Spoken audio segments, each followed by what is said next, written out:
Assalamualaikum warahmatullahi wabarakatuh. Jumpa lagi bersama Ruang Kelas Berbagi RKB. Banyak yang bertanya mengenai apa lagi yang harus dipersiapkan ketika sudah melaksanakan UKIN di PMM. Ya, yang pasti jawabannya tentu ikuti selalu jadwalnya yang sudah ditetapkan sebelumnya dari LPTK masing-masing. Nah, pada kesempatan kali ini saya akan berbagi apa saja trik yang harus dilakukan agar pelaksanaan ujian Bapak Ibu nantinya bisa sukses dan lancar cukup satu kali putaran saja. Dan apa saja yang harus dipersiapkan sebelum pelaksanaan ujian dimulai. Nah, adapun persiapan yang harus dipersiapkan sebelum pelaksanaan ujian dimulai, yang pertama, perhatikan perangkat ujiannya seperti laptop. Gunakan laptop yang sesuai dengan spesifikasi yang sudah ditetapkan sebelumnya. Minimal spesifikasinya adalah Core i3. Mengapa? Agar nantinya pelaksanaan ujian Bapak Ibu bisa lancar dan aman. Kalau spesifikasinya tidak mendukung, biasanya permasalahannya akan muncul susah menginstal aplikasi ujian Exam Browser, kemudian jaringan sering tidak stabil dan loading terlalu lama. Makanya usahakan spesifikasi laptopnya harus sesuai yang ditentukan, yaitu minimal Core i3. Kemudian berikutnya, menginstal program Exam Browser. Nanti Bapak Ibu yang susah mencari aplikasinya, nanti link saya akan letakkan pada deskripsi video di bawah ini. Nah, untuk Exam Browser itu ada dua versi, ada yang menggunakan kamera dan ada yang tidak menggunakan kamera. Itu versi lama. Yang menggunakan kamera itu adalah versi terbaru. Dan ingat, kedua versi tersebut bisa digunakan. Karena selama ujian, pengawas hanya memantau peserta PPG itu melalui kamera zoom lewat HP peserta PPG masing-masing yang berjarak 2 meter dari samping kanan atau kiri, bukan dari kamera pada laptop Exam Browser. Maka kedua APK Exam Browser itu bisa digunakan. Kemudian yang ketiga, mengikuti simulasi sesuai jadwal yang ditentukan oleh LPTK masing-masing. Biasanya simulasi itu dilakukan 3-5 hari sebelum pelaksanaan UP, ujian pengetahuan, dimulai. Ketika melaksanakan simulasi, Bapak Ibu nantinya diarahkan menggunakan 2 token. Ingat, 2 token. Token pertama itu sudah ada di PMM. Token yang pertama itu untuk mengisi biodata Bapak Ibu, dan token yang itu sudah ada di PMM semuanya. Kemudian token yang kedua itu dari pengawas. Token kedua ini untuk mengikuti ujian nantinya yang akan diberikan oleh pengawas. Dan token kedua ini untuk masuk ke halaman UP dan studi kasus. Dan perlu diingat, usahakan selama ujian Bapak Ibu harus mengklik tombol simpan sebelum mengklik tombol selesai, baik di simulasi maupun di UP nantinya.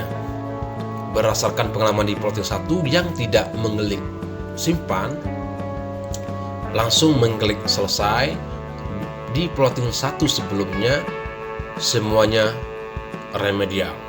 Jadi perlu kita antisipasi, usahakan klik tombol simpan sebelum mengklik tombol selesai ketika ujian UP berlangsung. Kemudian yang keempat, mengecek jadwal pelaksanaan UP. Jadwal pelaksanaan UP ini bisa dilihat di daftar UKPPG pada PMM Bapak Ibu masing-masing. Adapun jumlah soal UP itu terdiri dari 50 soal. Kemudian ada soal studi kasus yang terdiri 4 pertanyaan, masalah yang dihadapi, bagaimana upayanya, dan apa hasilnya dan apa pengalaman berharganya. Untuk studi kasus biasa bisa dilihat contoh pada konten saya sebelumnya, dan saya sudah membuat konten bagaimana cara membuat studi kasus yang baik dan benar. Itu sudah ada saya buat konten sebelumnya, alias ujian tertunda. Mengulang kembali dengan jadwal waktu yang akan ditetapkan oleh LPTK masing-masing pada tahap berikutnya. Tentu Bapak Ibu tidak mengharapkan hal ini terjadi lagi, maka perlu antisipasi jangan sampai terulang lagi yang kedua kalinya.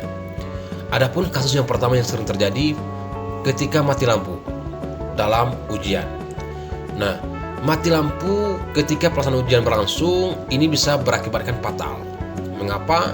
Karena ketika mati lampu, kalau tidak diantisipasi, maka kita akan terputus jaringan dan kita otomatis akan keluar dari dari exam browser. Maka daripada itu perlu kita antisipasi dengan mempersiapkan paket data di HP. Jadi jaringan yang digunakan harus menggunakan 2 jaringan. Bisa pertama Wi-Fi IndiHome yang terkoneksi langsung ke laptop kita, kemudian jaringan hotspot HP menggunakan paket data. Kedua jaringan itu harus aktif dan terkoneksi secara otomatis, sehingga kalau mati lampu nantinya, maka jaringan akan berpindah ke jaringan hotspot HP Bapak Ibu semuanya. Kemudian yang kedua, laptop yang tidak sesuai dengan spesifikasi. Nah, laptop yang tidak sesuai dengan spesifikasi yang ditentukan minimal Core i3 juga dapat membuat permasalahan karena lambat loading, jaringannya sering lelet, dan akhirnya bisa keluar dari aplikasi exam browser. Maka daripada itu kita harus menggunakan laptop yang sesuai spesifikasi. Yang ketiga, sebelum ujian dimulai, usahakan kita harus menjaga selalu kesehatan. Usahakan sebelum melaksanakan ujian, tubuh kita harus sehat, segar, pikiran kita harus santai dan rileks. Jangan terlalu tegang, karena dapat mengganggu fokus atau konsentrasi kita selama ujian berlangsung. Kita akan menghadapi ujian, jadi pikiran harus rileks, santai, dan tidak perlu tegang.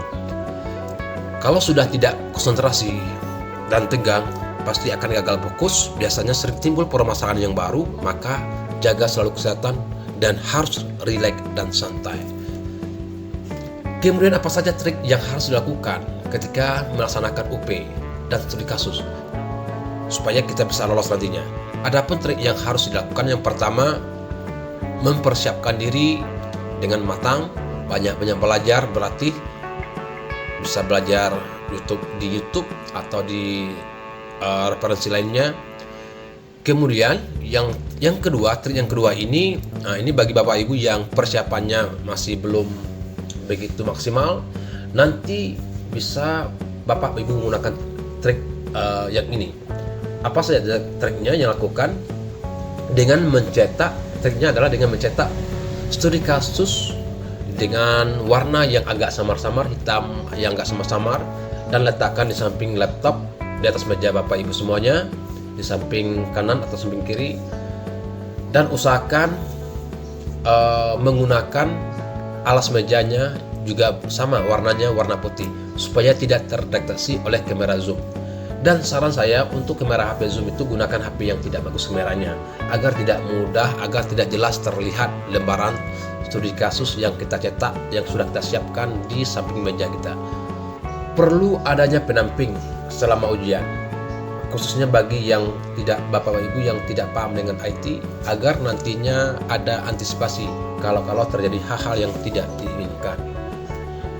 Jadi harapan kita semoga semuanya bisa lolos. Satu kali putaran saja. Demikianlah yang dapat saya bagikan. Semoga ada manfaatnya. Jika bermanfaat silahkan di-share dan jangan lupa tombol subscribe-nya, karena berbagi itu adalah kebaikan. Wassalam, ruang kelas berbagi RKB.